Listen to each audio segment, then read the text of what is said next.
Welcome to Voice of India. Good morning, viewers.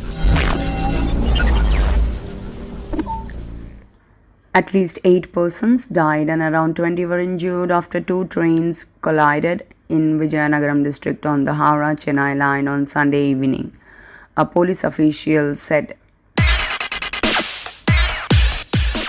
Addressing back-to-back public meetings in Korar, Tungaturthi and Alayyar, Chief Minister K. Chandrasekhar Rao was stern and direct in his core message to the people and voters.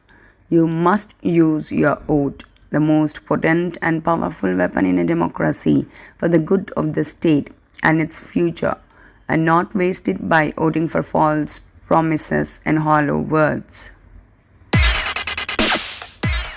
A 24-year-old Trinamool Congress activist was killed on Sunday after a clash allegedly broke out between two factions of the ruling party in West Bengal in North 24 Parganas district, police said. Prime Minister Narendra Modi and his Bangladesh counterpart Sheikh Hasina are likely to jointly inaugurate two railway projects and a mega power plant on November 1st. Officials said here on Sunday.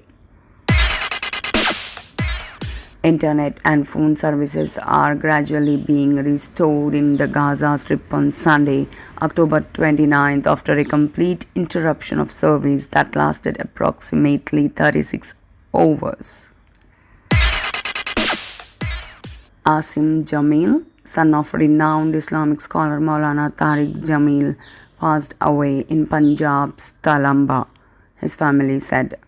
Maulana Tariq Jamil confirmed the death of his son on X, formerly Twitter, saying that the accidental death had turned the atmosphere mournful.